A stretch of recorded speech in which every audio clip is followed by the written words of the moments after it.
Welcome to the Know Your Legacy podcast. I'm your host, Vipul Vasanya, and today's guest is Nicholas Bayerle. Nicholas is the CEO of the Billion Dollar Body. He helps men around the world improve their health, wealth, and relationships through his mastermind and live events. He's also the host of the Billion Dollar Body podcast. So, Nicholas, thank you so much for being here.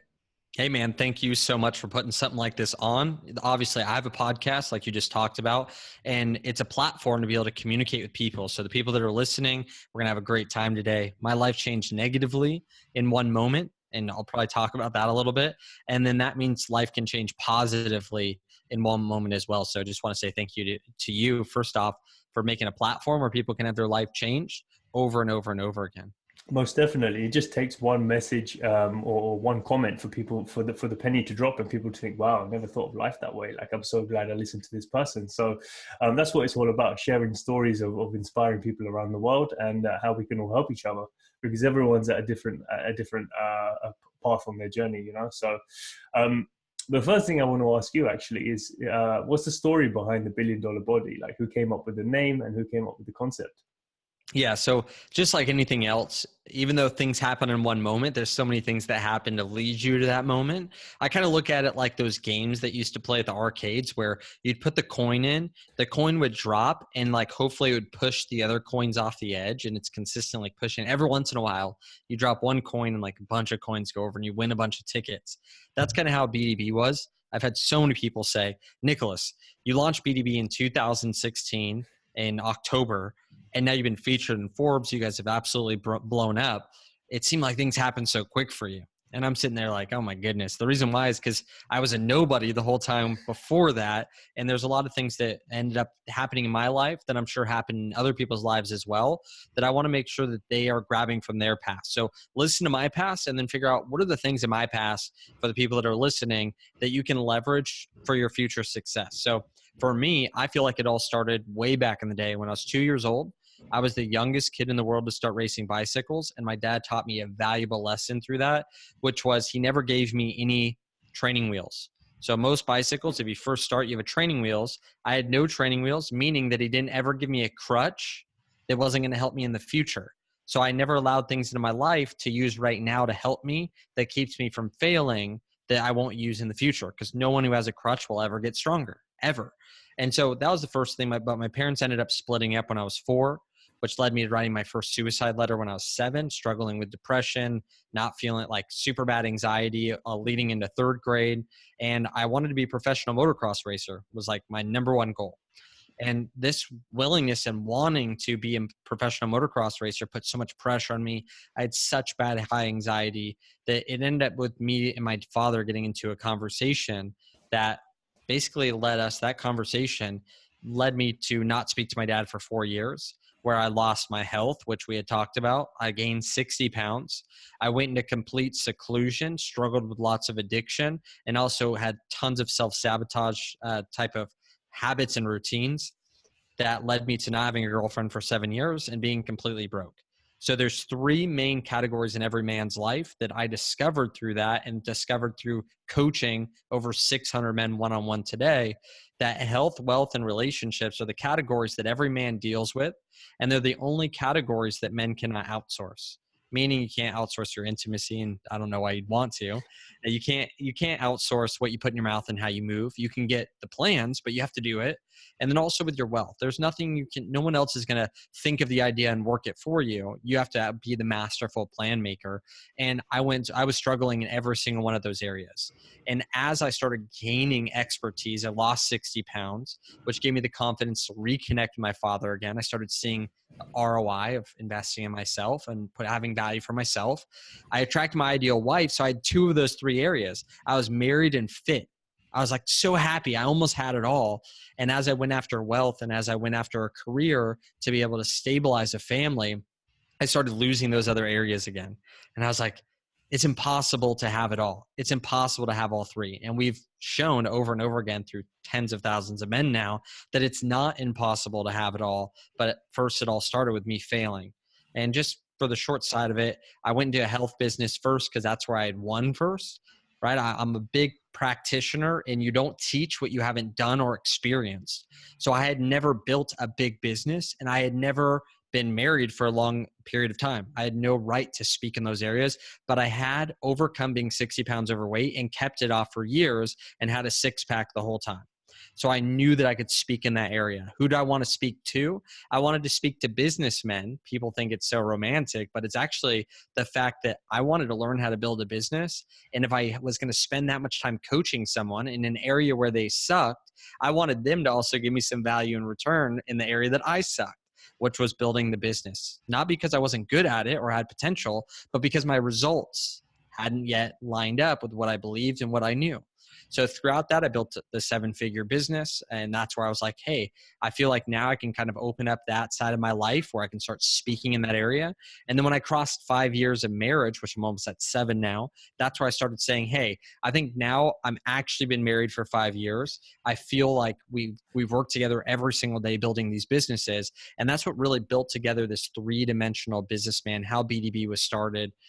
And how BDB was started was almost a whole different story. It was me and Kevin Stimpson in a room, and Kevin was like, Nicholas, you're coaching men and women. Who do you want to coach? And I was like, I want to coach men. He was like, okay, fire all your women. And I was like, but like, you have to realize, like, people always think that most people make pivots when they suck. This was the best time of my life. This was a few years ago. I was making $10,000 to $12,000 a month at the time, which isn't a lot now, but it was a lot then. Totally the most money I'd ever made. And I decided in that moment that I still had to grow and progress. I wasn't going to get complacent. And what that looked like is firing $10,000 a month of income, which is like the majority of our income at the time, to be able to serve only men. And sometimes you have to give the good for the great. And obviously from there, we did $22,000 our first month of launching. And then from there has built into this business that you see today. And it was like compounding over and over again. So it was really someone being close to me, listening to something like this and being like, I know what I want. I'm going to do it no matter what. And it goes back to the quote that I heard when I was 18. I know we have a little bit of time here, so I'm just going to roll with it. When I was 18, I heard a quote that said, I'd rather do what I know is right and fail than do what I already know is wrong and succeed. Meaning that I'd rather do what I know is right and fail in front of everyone else's eyes, meaning like all the people out there, than do what I already know is wrong, like to me, and succeed in front of everyone else. Keep making the money, whatever. And so that's what I did. I ended up going all in on BDB, which luckily for me ended up exploding. It ended up making me even more successful, but I had to be willing to fail to do the right thing. And that's what we did. First off, just congrats on the 7 years. It's amazing to see how far you've come. And, I bet when you were back at the age that you were, when you went all that period of time without having anyone in your life and being out of shape, that you probably thought it was impossible to have all of those areas in one place, at the right level. But just to rewind back a little bit. So I'm glad that you took people through that whole journey so they could see exactly where you started to where you were. And I want to pick at some of those points just so people can understand some of the layers behind that. So the first thing you hit on, you said, was health. So just to go back on the 60 pounds overweight, how did that process look for those who are maybe a little bit overweight or not in shape?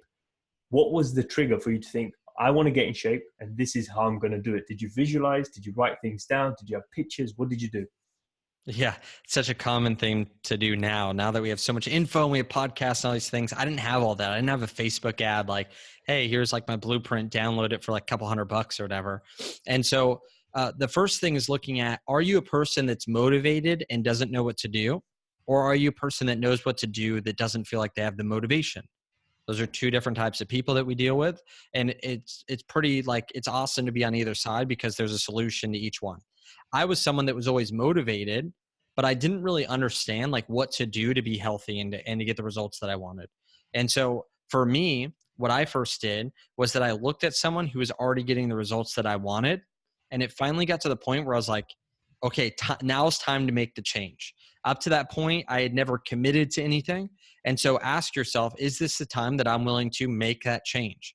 And then what Tony Robbins says is you want to make a commitment while you're in state so that when you're out of state, you still follow through with it. Meaning that when you don't feel like doing it tomorrow, you have something that you've committed to that keeps you accountable. That could be investing in something, that could be making a decision to buy all different types of food that you then have to go through and eat before you can move on to something else.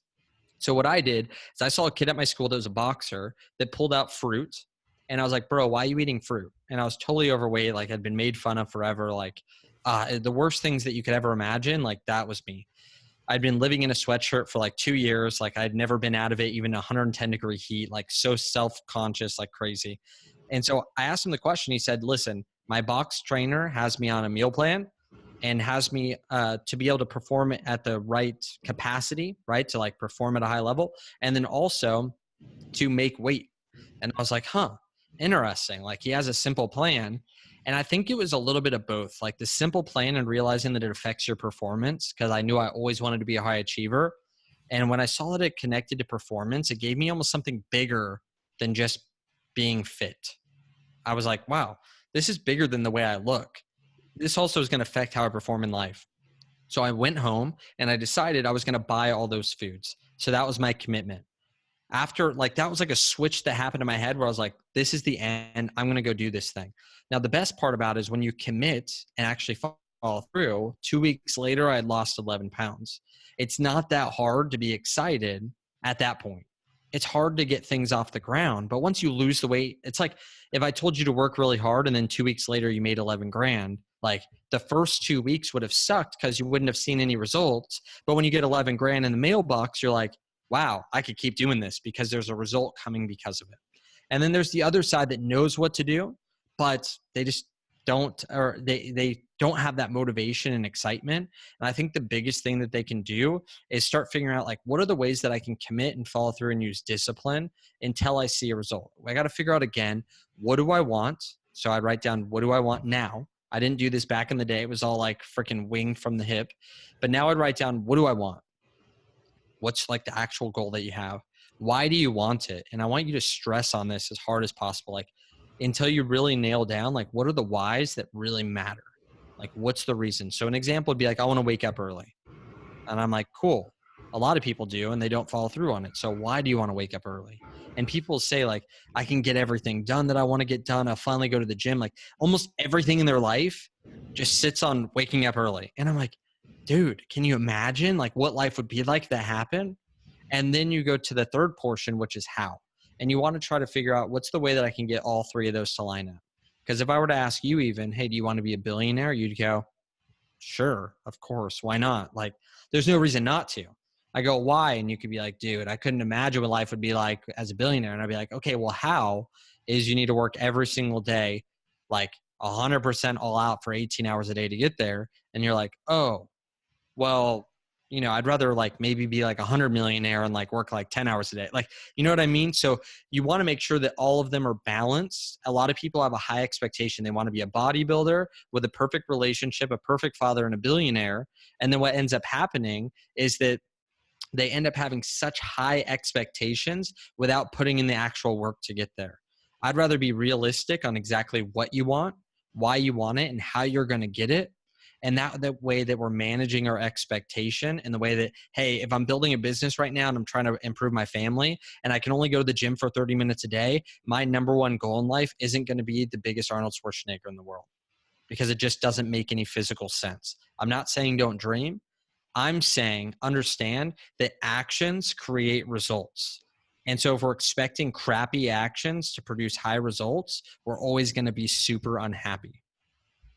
Yeah, that makes a lot of sense. Yeah, if that it's literally like, you're putting it down as just, logical steps that you need to take for the outcome of your own life. And And since we're on the health topic, like I'll just give a quick like couple 5 things to focus on.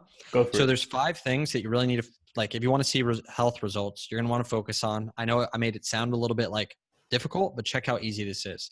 So there's only 5 physical attributes to health. There's breath, hydration, sleep, nutrition, and exercise. Like that's really everything kind of fits in those areas. And that's also the order of importance. Notice I said exercise is last. It's like my pinky. It really doesn't produce that much of a result out of everything else. I'm still saying it's important. It's a piece of the pie. The lug nuts on a wheel are a small part of it, but they keep the wheel on the freaking car. And so it still is a big portion, but it's not going to give you the biggest result. The most momentum you'll create is by doing breathing exercises. You can look up box breathing. You can look up Tony Robbins' breath exercise where he takes you through like a meditation breath. which is a priming breath. If you look that up on YouTube, those are simple things to do that'll give you mass amounts of energy. You detox through your breath. You lose the majority of your water through your breath. You absorb a lot of water through breath. That's like going to be a huge energy source. Then is hydration.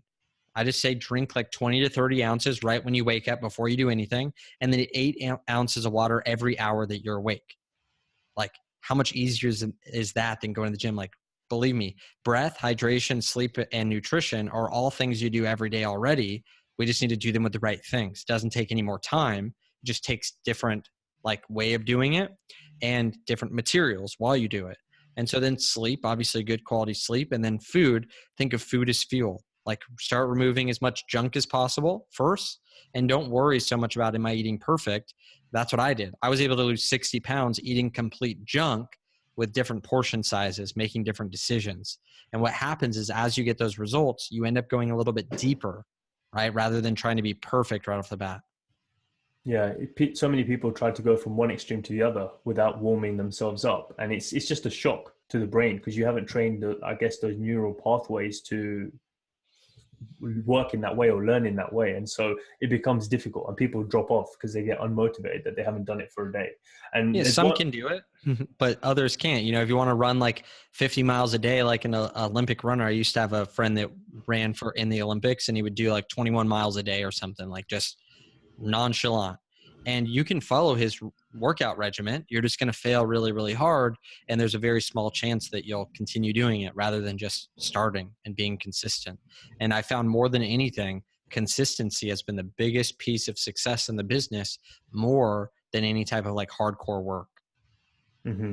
Exactly. Yeah, I've seen that to be the case with everyone I've spoken to as well. And over time, you realize that as well, because you build momentum in a certain area of your life. And then if you drop off, let's just take the gym while we're on this subject. You do it for about a month or 2 months and you feel really good. You're getting stronger. You're getting the look that you want in the mirror. You're starting to see, some small changes. And soon as you stop, all of that goes away literally overnight. It's gone because your body doesn't need to hold on to anything that's more than it needs for its survival. And so if you're not keeping it up, it's very difficult to hit those numbers again in the gym if you're going for strength.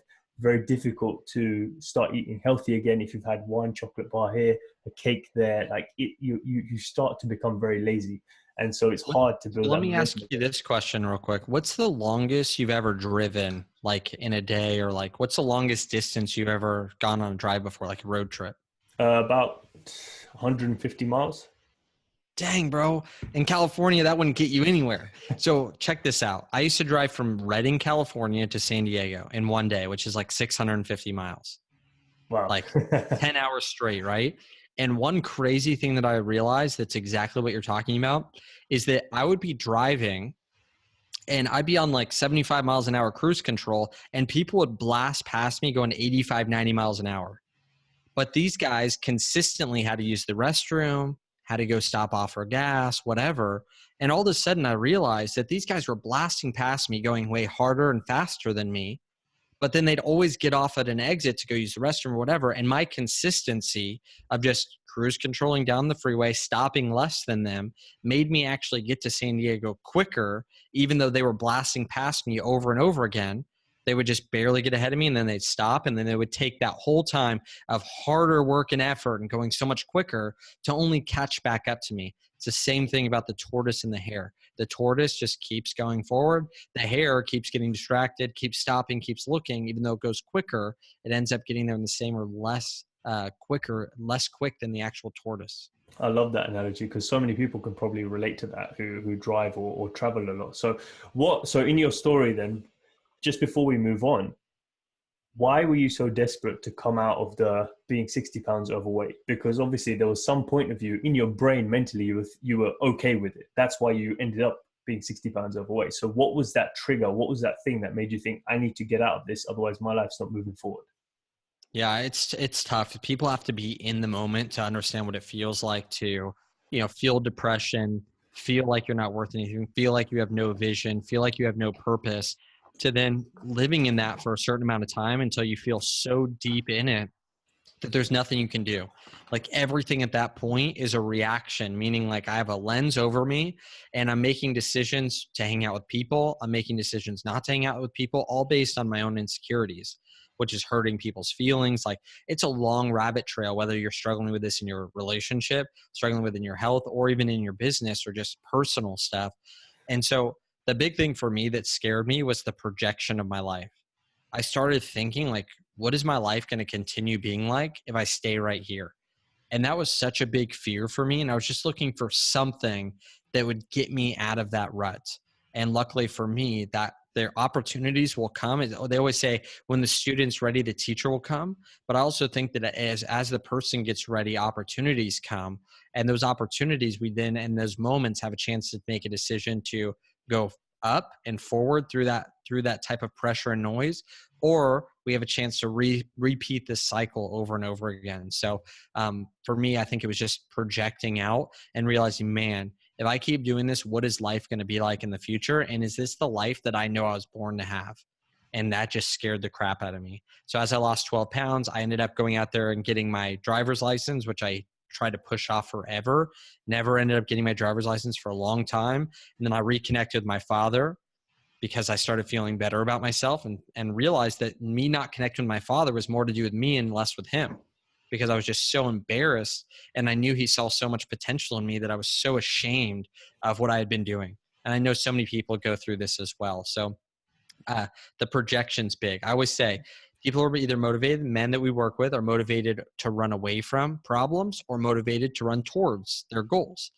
And so for me, most entrepreneurs are actually more motivated running towards their goals. And I would say to an extent I am as well. But I would say that the scary part is running away from something like, oh man, if I don't do this, or if I eat this way, I'm going to get fat. If I don't do this work, then I'm going to go broke, right? If I don't connect with my wife, she's going to leave me, right? Those are like big, huge fears that get people into action. And I think you should leverage both of them, whether you're motivated by the outcome, the goal. Wow, if I work really hard, I'm going to be able to buy that car I love. And so you just like work really hard for that, like awesome. Or you're like, if I don't work hard, I'm going to lose my house and lose everything. So I better go after it. And both of them can be motivations.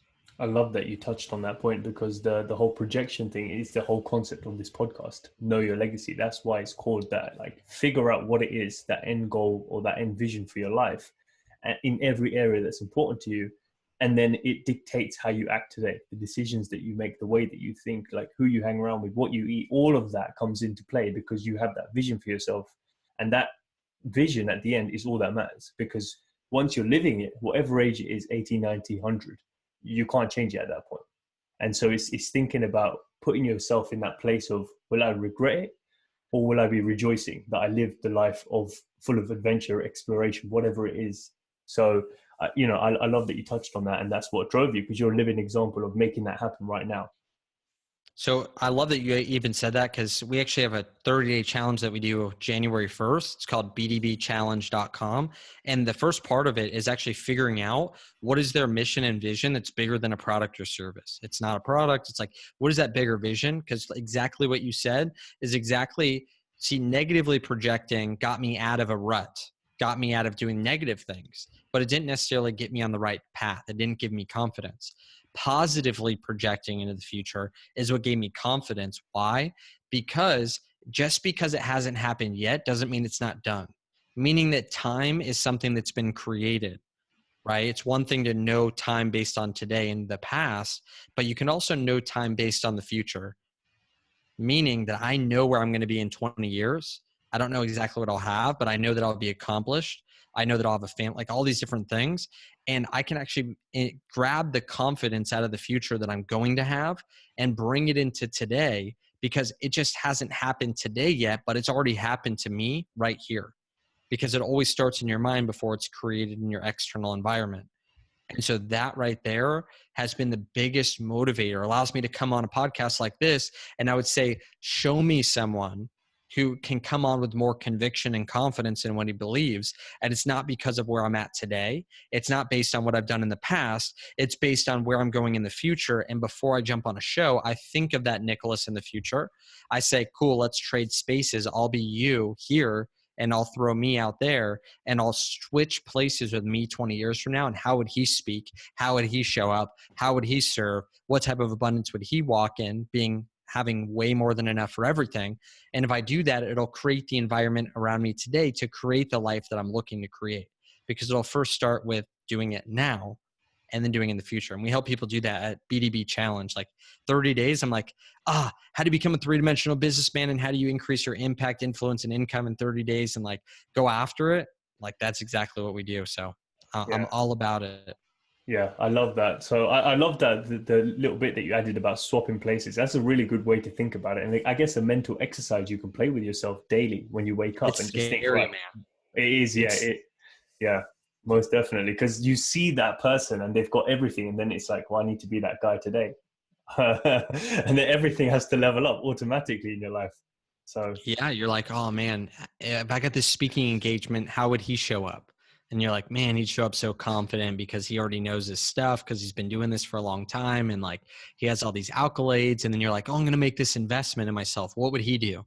Well, he wouldn't worry because he knows where he's going, and he can produce. And you're like, all of a sudden you have to live at a different level. And that's the thing is, right now, for the people that are listening, before you get involved with BDB, or before you get involved with listening to this podcast more, ask yourself, are you ready to accept that? Because with great knowledge comes great responsibility. Ignorance is bliss because you're not held accountable to the things that you don't know. But when you know it, then you have to take action on it. And then now you're held accountable to it. Kind of like before you know that entrepreneurship is a thing, you usually enjoy Friday through Sunday. Like, it's just something that you learn growing up. You're like, oh my gosh, it's almost Friday. And then you hit Friday, and then your Sunday is like, oh man, like I have to go back to school, or I got to go back to work. And then all of a sudden, that's ignorance is bliss. You don't know anything better. Then when you become an entrepreneur, it's really tough to get back into that, like, oh my gosh, it's Friday. Because you're like, well, it doesn't matter. Like, I still got crap to do. And so you have to be willing to accept the pros and the cons of each side. With great knowledge comes great responsibility. That brings me nicely into the second part, which is, so we've covered health. So what comes next for you? Is it the wealth building or the relationships, or do they happen simultaneously? Where does that fall in the story? Yeah, so I actually have health, which is mental, physical, spiritual, and emotional, number one. Number two is my relationships, and relationship with my wife, relationship with my family or people that are like family, relationship with friends, and relationship with business and network. Those are the 4 areas.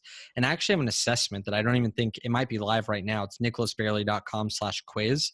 And it actually like rates you in those areas. So there's health, wealth, relationships. There's 4 areas to each one.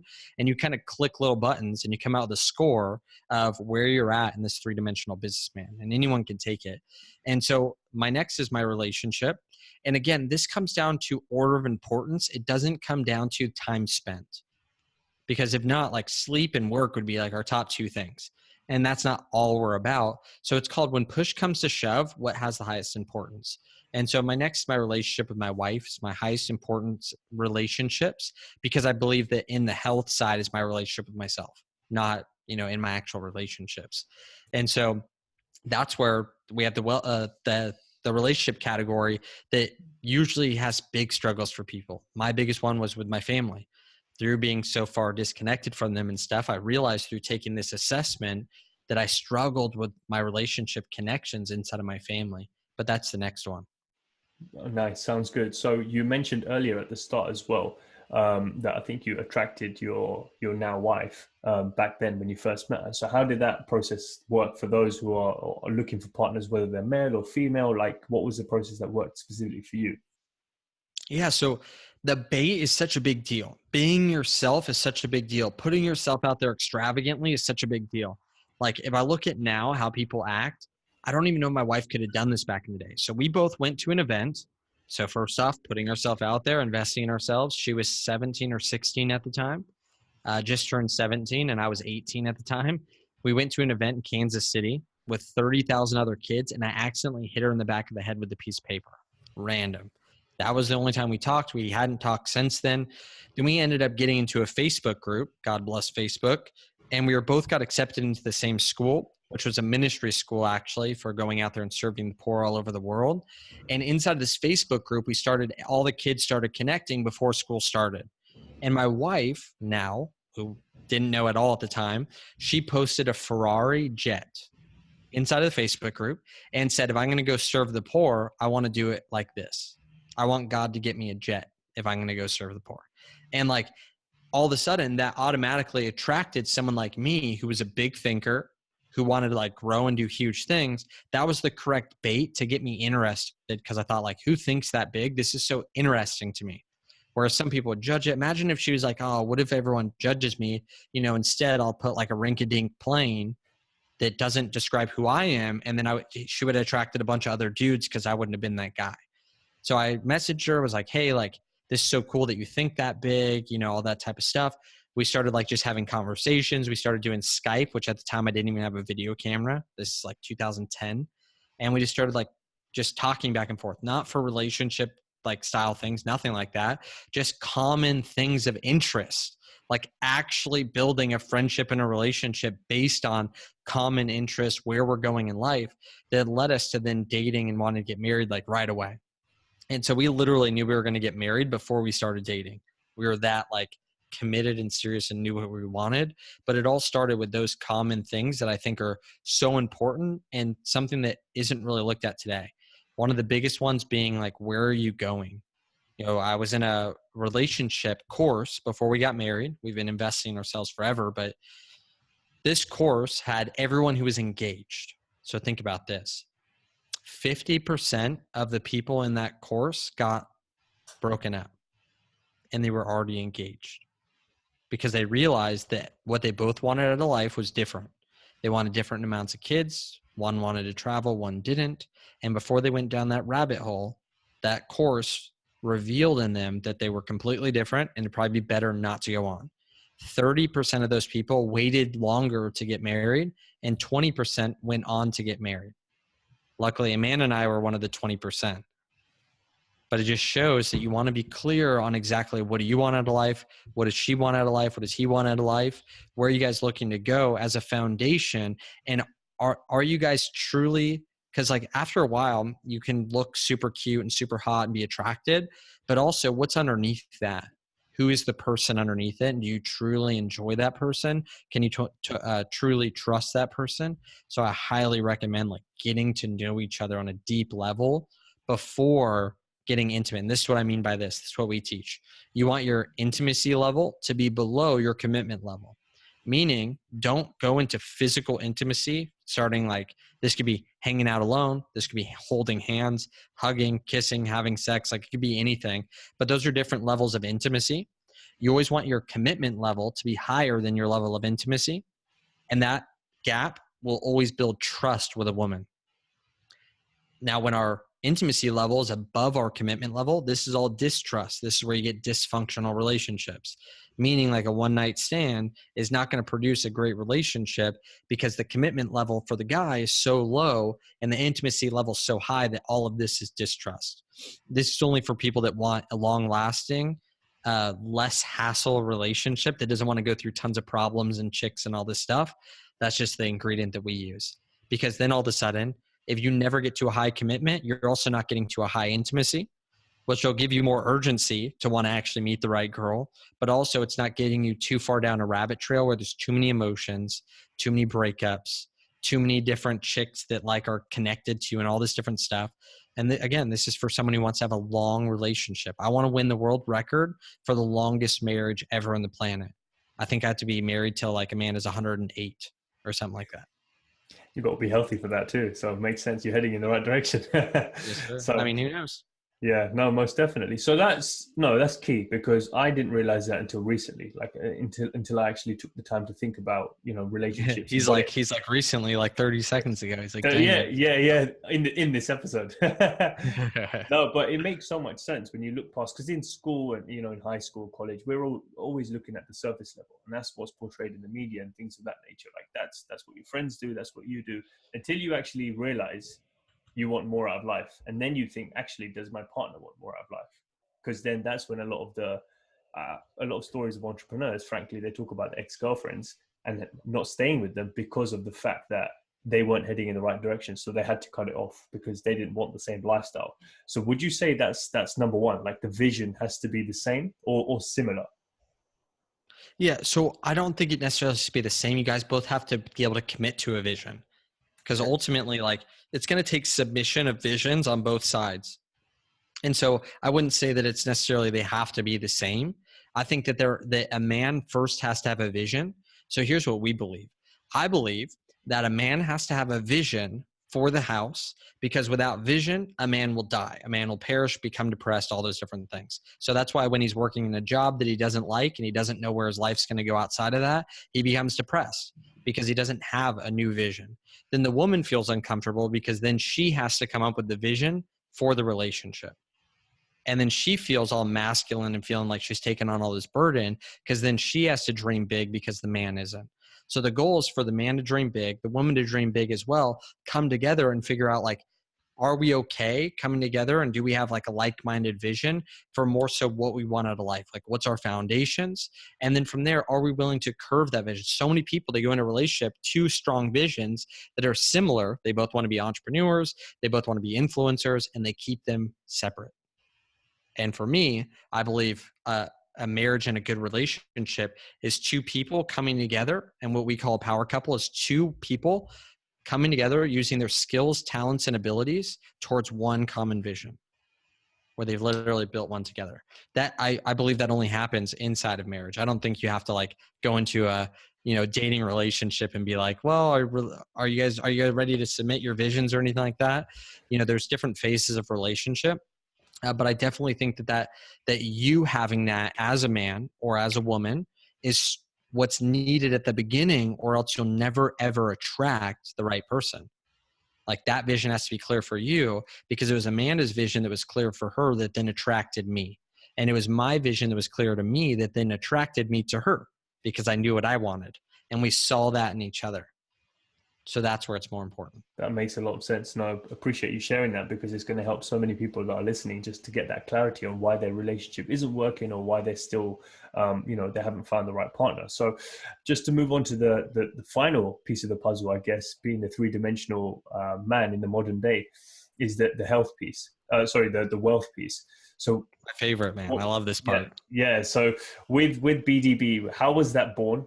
Whose vision was that first? And I think I saw one of your vlogs back in the day, like 2-3 years ago. You posted on YouTube when you were first looking at the venue. You were in the car, all of that sort of stuff in the early days. So take us through all of that.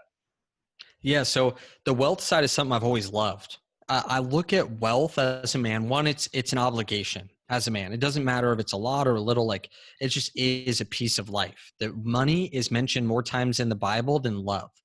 Like, it's mentioned more times in the Bible than forgiveness. Like, I'm just talking about like something that people like normally hate on is money. And the thing, like, the church would be a place that people hate on it. And I'm like, bro, like, money's been so important that it's been mentioned like 2,800 times in the Bible. So, it's a big topic. And I believe that it's a huge piece of power as a man. And it's one of my favorite pieces. I look at it like we're athletes. Me and you are athletes. Now, having a great relationship at home, having a great relationship with ourselves and our friends, having great health is a foundation to being a great athlete. But as an athlete, we also have the area that we're looking to win in, that we're looking to grow in, and it's on our outlet where our mission and impact happens. Me being healthy and have a great family, that's great. It's a foundation. It's what I want. It's like I would never sacrifice that to gain anything. But outside of that, I would love to go out there and accomplish, which is where I get into wealth. So the 3 stages of wealth are: how do you first learn how to produce, which most people never get past this point. You have to be able to learn how to produce and make money on demand. I mean that if you got stripped naked, left in the desert, and you knew nobody and you had no phone, how would you go out there and create wealth like this and not worry about it? That's step number 1 that we like to help our guys do. Step number 2 is keep. You can produce lots of money and then never have any of it, which is never a good thing either. You've seen these people all over the place. They never have a dime to their name, but they make a buttload of money. And then how do you grow and invest money? And so those are the 3 stages of wealth that we want to bring men through. And obviously at the assessment, nicholasbraley.com/quiz, you can rate yourself where you're at on wealth. Where are you at with your mission and vision that's a product or service? Where are you at with your product or service that solves the need or the problem in the world? Where are you at with your area of giving back to the people that are going through the product and service before it has to happen? Meaning, for me, I work with men, so my way to give back is dealing with kids so that they don't have the problem that all the men that I'm working with have. So we're solving the problem at the very beginning and going through those and making sure that we have a process to be able to create, learn how to produce, how do we keep, how do we actually learn how to manage money, and then how do we learn how to invest and grow money. Most people, they want to invest. They're like, oh, I'm looking at investments right now, blah, blah, blah, but they have never learned how to produce. So a lot of people want to keep, so they think about cutting their expenses, which I'm a way more firm believer in learning how to produce rather than cutting expenses. Not going to help in the long run. And so those three areas are a huge piece of it. It's always been a big heart of mine. And it's always been like the thing that I've always looked forward to the most, what I love talking about, because that's what I'm into. This is my sport. This is where I get my outlet. This is where I get to transform the world, right? From the platform of having my health and my relationships already under wraps. So from the 600 or so men that you've spoken to one-to-one and coached and mentored, where have you seen them gone wrong in each of those three areas: producing, keeping, and then growing? Trying to do them in the wrong order is huge. And just think like the 600 men is who I worked with one-on-one. This isn't including like the tens of thousands of men that have gone through all of our different stuff, the hundreds of men that have gone through our live events and stuff like that. And so throughout that process, I've realized that one, all these areas affect each other. So when we were working with health, maybe their business was manifesting in their health, meaning they didn't have good structures, good systems. So they got super stressed and stopped working out. Now, was health really the problem, or was it that they were spending all their time on a business that sucked? If they had more freedom in their business, they would have gone and worked out. And so we were solving one symptom at a time, that we noticed that we were like almost like a boat had plugs, like holes in the boat. We were plugging one of them, and then like the water would just go through a different one, and then it would go to their relationship, and then it would go to their business. And like it kept flying around like it was like a problem in each area. And so when it came to wealth, the order that things were done was always the big thing. Another thing as well is like, we believe inside of brotherhood, you have an unfair advantage over all the competition. So what I mean by that is we just started a Facebook group. Inside that Facebook group, we were looking to go from like 1,400 men to 2,000 in 30 days. But we don't accept anyone, like just anyone. They have to be someone who owns a business, that's a man, and that also fills out 3 questions to join the Facebook group. And so we could have been at tens of thousands of men already, but there's lots of people that just don't fit that criteria and want to be a 3-dimensional businessman, want to go out there and produce and be the best at what they do. And if not, they can get out. And so throughout that process, I couldn't do that on my own. I just couldn't. Like there just wasn't enough people that I could drive traffic. So what did I do? I asked for help. And I said, this is going to be a testament to all the other men in this group of showing that when you ask for help, people come behind it, you could get a lot more done than ever before, which will show that we have an unfair advantage in our 30-day challenge, in our Brotherhood Club, our Brotherhood Elite. So that's what I did. And I remember the last like 4 days of the entire month, I think we got like 80 to 100 people a day that were referred by other people that filled out the questions that were high-level men to join the Facebook group and hit that goal, all through everyone together. And so I highly think that there's 2 reasons why men fail, or 2 different reasons why men fail, and it's all around seclusion. So for me, when I was leaving my father, I went into seclusion. So there's 2 different types of things that drive us into seclusion, because inside community, they say you're the average of the 5 people you spend the most time with. Show me your friends and I'll show you your future, like all these different things. And so when you're hanging out with the wrong people, it usually has to do with seclusion. So either men will go into seclusion because they think they have to be successful, meaning that they have to go out there and hit a level of success, and then they'll get around community. So they use all their willpower to be able to become just successful enough to finally get in community. And then when they join community, they're already kind of burnt out. And then they end up getting that community and having a problem. And then they're like, why did I do this in the first place? I need to go back to grinding it out on my own. So they leave that community and think when they join communities and be around people, they always make themselves fail. So they'll only go out and they use all their willpower and they leave the very place where they could have support. The other person is the person that only joins community when they're in dire need. Like they need something right now and they need breakthrough. Like everything's falling apart. My wife's divorcing me. It's like, where the hell were you when you were like doing well? You know, and like, why didn't you set that up beforehand? So they jump in when they're like failing. And then as soon as they get to a place of stability, they leave community again. They stop making the same investments. They stop doing the things that made them successful in the first place. They're like, oh, I don't need to spend money on myself anymore. I don't need to keep going to therapy. I don't need to keep investing in community because I'm fine now. And both of these lead to a cycle where they end up going back through the same thing over and over again. They go into a very bad place again where they join community until they get to stability. They get stability, they stop investing, which makes them go back down. Or the opposite, which is they're successful, they jump into the community, but then they have a problem, which makes them leave it. And then they have to work their way all the way back up where they use all their energy till they're completely burnt out and they get outside of it again. All of it comes around seclusion. And I believe that as men come together in powerful communities, that's where they see the progress. This is shown in every single sport. If you take any sport in the world and you do research on the top players, usually what ends up happening is they come together with other top players and they collaborate together. In motocross, my sport, the best motocross riders in the world came together, the top three, and they all started practicing together rather than apart. And they ended up blowing everyone out of the water for the last 8 years because no one can ever get on their level because they've then pushed each other in community. Same thing has happened in business. Same thing has happens in relationships. It all happens first with the people you surround yourself with. So it's about finding the right tribe to keep you accountable and to keep you inspired throughout that journey of you growing, basically. So if there is any fallback or if there is any progress, it's all going to happen there to keep you accountable. So, and I'm not saying that you'll feel any different. I'm saying that right now, if you make $5,000 a month and you're the crappiest person in your friend group, I'm saying that when you're making $50K a month, you'll still probably be the crappiest person in your friend group. You'll just be making $50K a month while they're making $500K a month or $5 million a month.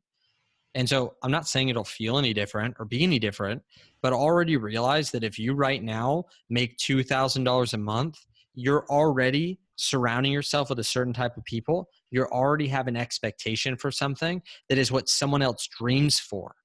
Someone else, their number one goal in life would be to make $2,000 a month, but their environment, their friend group, and their expectation doesn't allow them to do that. So I'm just saying that it's going to feel the same way as making $2,000 a month. You're just going to be making $50,000 a month, still being the loser that sucks in the friend group. That's me. I hang around people that won't eat breakfast unless they make $10,000 before they eat breakfast, or else they won't eat. And so that causes you to play at a different level. And you're like, wow, my friend, he makes $150,000 a day. I'm like, great. I don't, so I'm a loser. But I'm okay being a loser that's progressing because the biggest loser has the biggest amount of growth in that relationship. So you always trying to be the person that is not the smartest in the room. Absolutely, man. When you're the smartest in the room, it's when you have the least amount of growth. It might make you feel better, but dude, go move to Bali if you want to feel good about yourself. You don't have to make that much money to be a freaking baller in Bali. Yeah.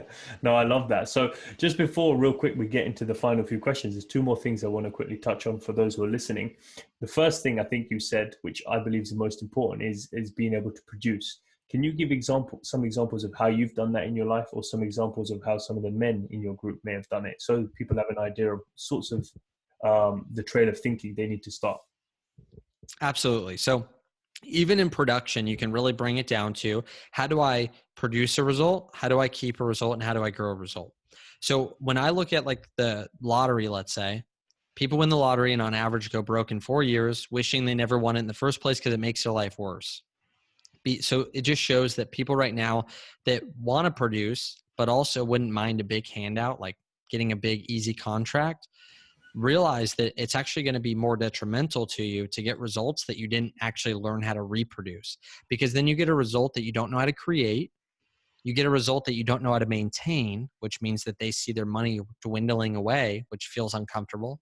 And they also don't know what to do to actually grow that result, to continue to build on top of it. And so when I look at production, I look at it in the same way, that my goal isn't to get lucky and get a bunch of money, but it's to learn how to build on top of each other, how to create a result and then create it over and over again.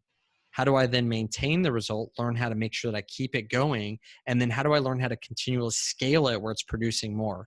So some of the ways that we've been able to do that is to learn how to take the 5 core functions of a business, which is lead gen, lead nurture, conversion, deliverable, retention, resell, and upsell.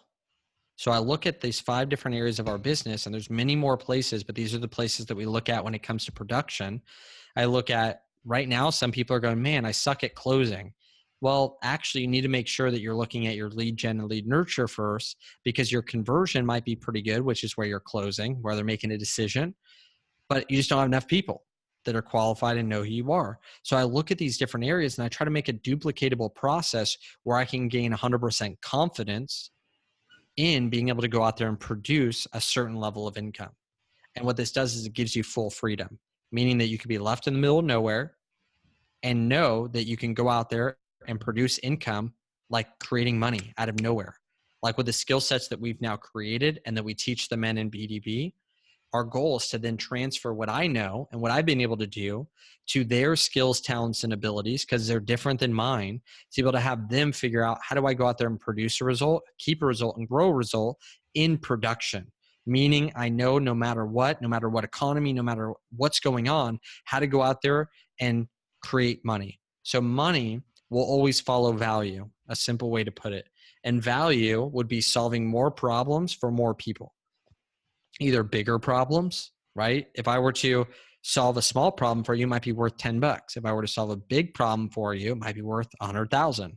And so either bigger problems or more problems for more amounts of people. So that's always my goal. And so figuring out what are the different ways that I can go out there and create total confidence in producing. What do I have to do to feel like I'm 100% confident and in control of going out there and producing money? So the ways that I've been able to do that is by going out there, creating results over and over and over again, keeping results and growing results. That's what's going to give you confidence. It's not going to be something that's just in your mind that you're like, I can do this, I can do this. No, going out there and doing it.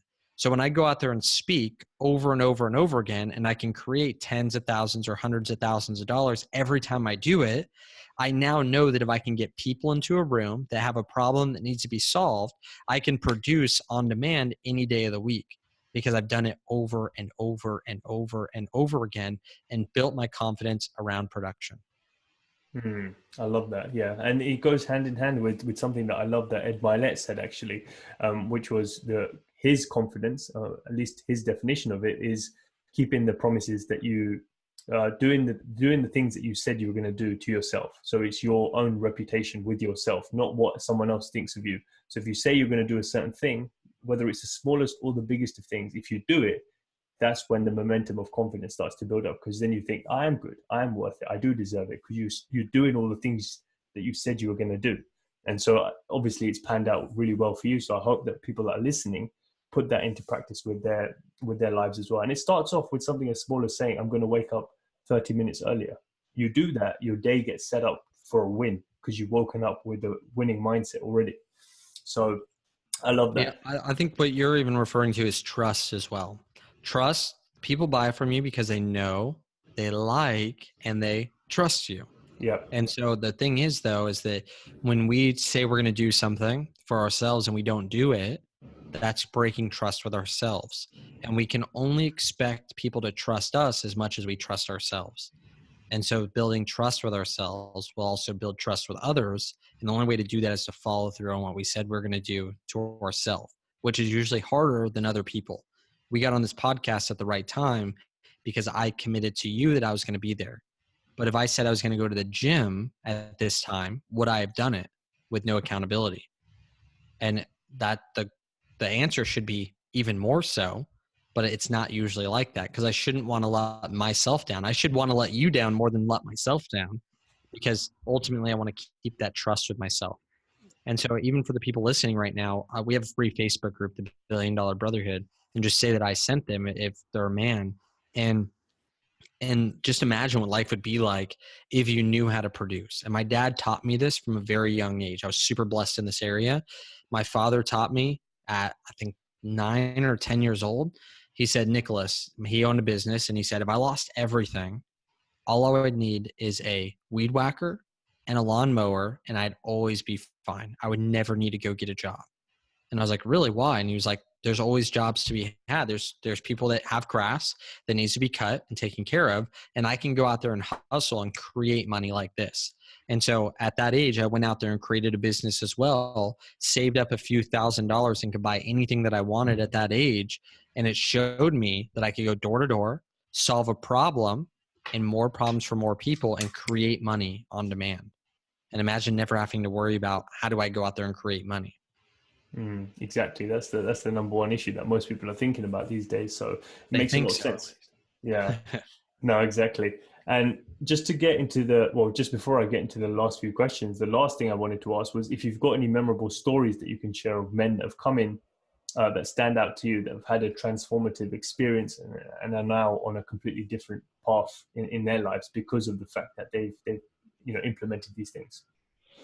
Yeah, dude. So we have I think we have 7,000 screenshots or something like this. So there's so many different stories.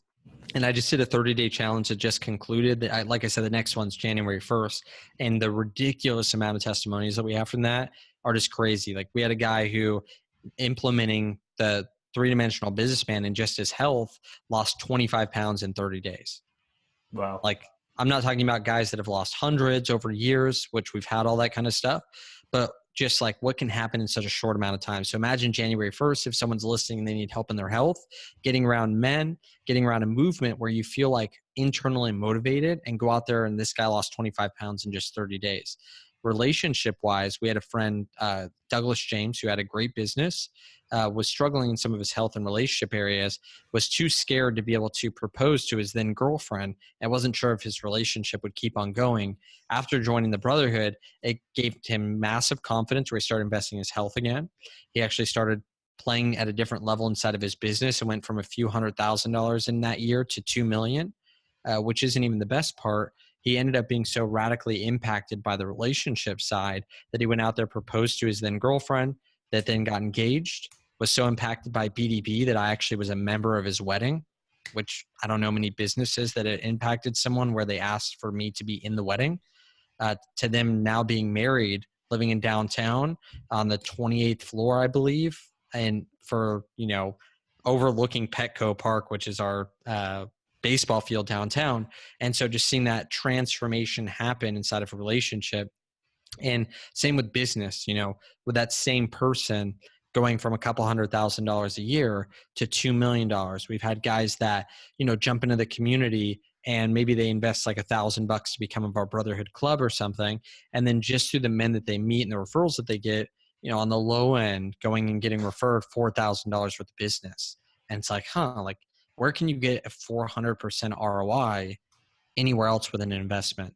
But again, the biggest transformation that I see in our community is the transformation in the man.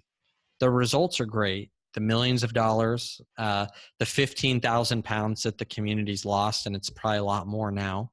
The relationships, the marriages that have been had, the marriages that have been saved have all been a byproduct of empowering the man to know how to produce, keep, and grow the results of health, wealth, and relationships, and having a support system around them to give them an unfair advantage over every other businessman in the entire world.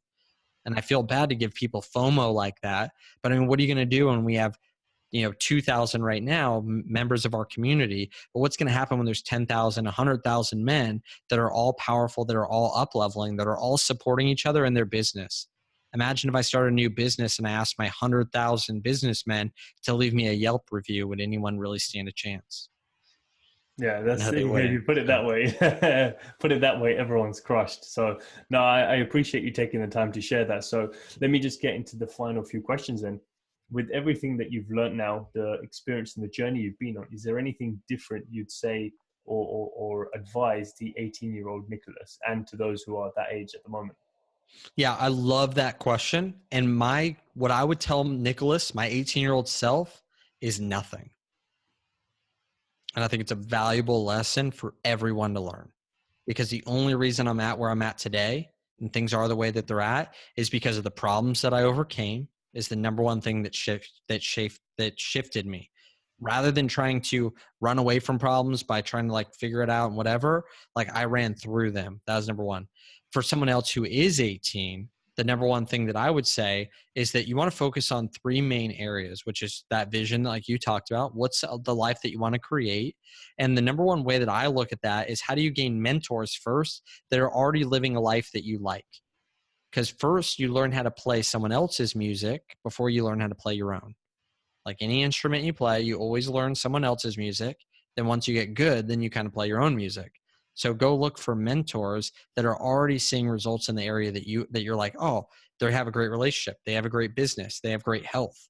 I'm going to get around them and set goals similar to the way they set goals until you figure out what you want to do. And then the third thing would be getting around those good people. Are the people you hang out with right now prospering in those three areas? Because you'll always be plus or minus 10% of your current friend group, especially when it comes to income. Unless you just shifted your friend group, check it right now, plus or minus 10%. And so I would say, you want to look at that, but the biggest thing is like, who are they as a person? All of the most rich people in the world, I've talked about, what have you looked for in a business partner? First is all things that can be controlled. It's all integrity, it's all trust, it's all follow through, it's all ambition. It's all things that can be actually physically controlled and are the foundation of who they are as a human being, because talent is readily available. There's lots of talented people in the world, but that's not what's going to make people successful. No, that's good advice. I mean, especially for those who are 18, they're not really thinking about those intangibles. At least most of them aren't. So it's a good time to start shaping and molding that character that is eventually going to be successful. So yeah, 50% of success is just showing up. Like, one of the biggest problems I see with most people is that they want to see the outcome before it happens. Whereas for me, I've consistently shown up places that have given me opportunities to be where I'm at today. And most of those things people don't show up to, which means they forfeited themselves from all chance of success. I'm literally a byproduct of consistently showing up. comes back to consistency, as we said earlier. That's it, exactly. Showing up every day. You may not feel 100%, but you need to move past the feeling and just physically take the action. Like, the action is all that matters. You can sit at home, think about it. Even with the vision, you can think about it, but unless you take steps to physically get there, you can't. Just like you were driving that 650 miles, you can't actually get there if you just at point A. You've got to start driving. So it makes a lot of sense. So the second question is, if there was one statement that you could write as Nicholas that would go into a time capsule for generations from now to read, what would that one statement be? These are always so funny because it's like, man, will things change over a certain amount of time? Like, well, I want to say something else. Um, there's actually one quote that I thought was pretty profound that was from someone else that had posted the other day and told me it a long time ago. Let me go. I want to see actually what it is, but it was something along the lines of, find like your passion and then like let it bleed through you, basically. Because for me, like, of course I could tell people like, hey, go out there, like, find your vision and like go do something about it. But the biggest thing for me is like, I want to communicate through words. Like, go out there and do the best that you can do based on like what you have inside of you. Like, I believe that we have untapped potential inside of all of us. And my only goal in life, the reason I'm not in Bali playing small with a bunch of people that like make $400 a month to make myself look better, is because I have untapped potential that I'm more worried about bringing out than I am being better than other people. And so like, that's my biggest goal, would be like, what potential do you have inside of you? And like, how do we tap into that untapped potential and to reach your ultimate state, like the best that you can possibly be?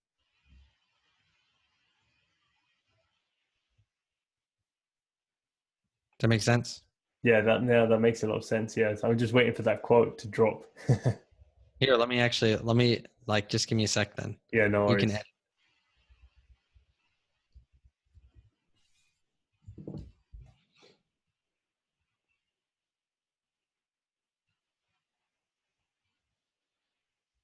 While you're looking for that, I'll just say actually what one thing that came to mind is, you're talking about untapped potential. And I think so many people clock onto that or realize that too late in their lives. And that's where half of the regrets show up, because they look back and they think, oh, if only I'd taken that opportunity, if only I'd shown up, if only I'd taken that risk, what would have happened? So I like the fact that you emphasized about showing up, because most of the opportunities, you don't realize what's on the other side of them until you show up. And that's what actually happened with me at Thrive. I met so many people there that I've now been able to bring on the podcast, connect with, meet other people, and potentially a business partner that's come out of that as well. And at the time, I didn't actually have all of the money just sitting there for me to pay for a ticket to come across the ocean on the other side of the world, which cost me a lot more than someone who actually lives in the States. But it was on the back of that I got sort of like Philip McKern on the podcast, Nick Santanastasso, Caleb Maddy, all of these people, is because I took the effort to actually come to Thrive. So yeah, it's just a message for people out there who are thinking, I don't have the money. Should I do it? Is it going to be worth it? Because there were all thoughts that actually went through my head. But when I actually did it, and I cut the thinking bit out of it, because you can drown yourself in your own thoughts. And it's easy to do that. The longer you dwell on them, the more we come up with bullshit excuses to not do it. So I'm glad that you're a byproduct of that as well. Thanks, man. I appreciate that. I'm trying to find it still. I'm like, it's killing me. I forget like even where I saw it, but for some reason it came to my mind when I thought about this. And I could always find it, send it to you, or like we could do a little thing about it. But it was something around like find your passion and let it kill you. There's one thing that Naveen Jain said actually that was really good. He said, what did he say? He said, find something you're willing to die for, then live for it. That works for me too. Hey, Naveen, I'll take that, man. Thanks so much. Appreciate it. No, that's really good, man. But yeah, something along those lines. Like, to be honest, like I don't think like one quote really transforms the course of history. And that's where I guess like my biggest problem sits, is that, you know, like I think the biggest thing that transforms the world is an example.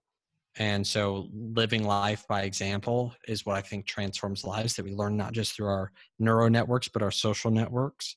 And so it's always tough, man. I'm like, man, cliche. Like I hardly even like the question, to be honest. I'm like, like I don't want to answer it, but I'm just answering it because I'm on here. I'm like, I don't know what I would say, man. Like, you know what I mean? And it's no offense to the question. It's just like, you know, what do you say that like is going to be stamped on the time of Earth that isn't still cliche? You know? No, you're completely right, because if your life doesn't.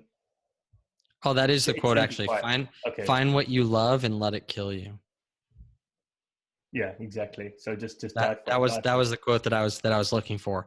So for me, it's like, you know, I see so many people go through life and they don't really love anything. Like they're not obsessed with it. And for me, the reason why we win with BDB is because I'm completely obsessed. And anyone else who is in competition or does anything else, if they're doing it because of business or profits or whatever, like they're not as passionate about it as I am, and not as in love with it as I am, which means that they're never going to be able to push as hard as I would, because there's a big difference between a goal and a why. A goal is like, I want $500. A why is saving someone from a burning building. And I go after building the business the same way I would go after saving my wife from a burning building, and nobody else can compete with that.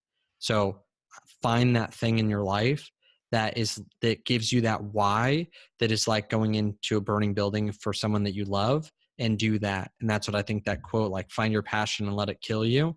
Like for me, I'm like, I want to find, like, I've found passions in my life that are absolutely like the thing that drives me. And I believe that that's the number one thing, that the obligation that every person on the earth has. It just feels different. Like I've had a lot of failing businesses before I started this podcast and before I started building my network. And like a lot of them, they all didn't work out in hindsight because of the fact that I wasn't passionate. I was doing it because I thought I'd make money, which is the complete wrong way to go about it. In my way of thinking anyway, because for the long term, it's just not going to sustain itself if that's what you're in it for. So I love that you shared that. The final question is, you've lived a long, healthy life, long, healthy marriage. At the end of that, whatever age that might be, what's the legacy you want to leave behind? Dude, for me, success starts with the people that are closest to you. Success starts first with myself. It starts with the impact that I'm making in my relationship, the impact that I'm making with my kids and my family, my friendships, and outwards. And so the legacy that I want to live is that I was a man that went out there and made an impact from the inside out rather than the outside in. A lot of people, the closest people to them, don't like them, but they're influencers over many that are in perception of them. For me, I'm focused right now on being the best version that I can be of myself, to push myself to the highest level so that when my kids come about and when the people in our community are around, that my ceiling in my life becomes their floor that they get to walk on. Amazing. I've never heard it being put that way. So yeah, no, thank you so much for sharing that and taking the time to do this, man. So just to finish up then, what's the best place for people to follow you on your journey, to find out about BDB, all that good stuff? Yeah, Nicholas Bayerle on Instagram. So Instagram.com/Nicholas Bayerle. Let's connect there. I do stories all the time, connect with my wife, doing all this fun stuff, like get to travel. We get to do things that like normal people don't get to do. And then also daily, we're just doing the normal stuff that normal people do. So it's super fun. Love for people to DM me there and be able to connect more. Awesome, man. No, thank you again so much for doing this. And I definitely look forward to doing this again sometime soon. Thanks, man.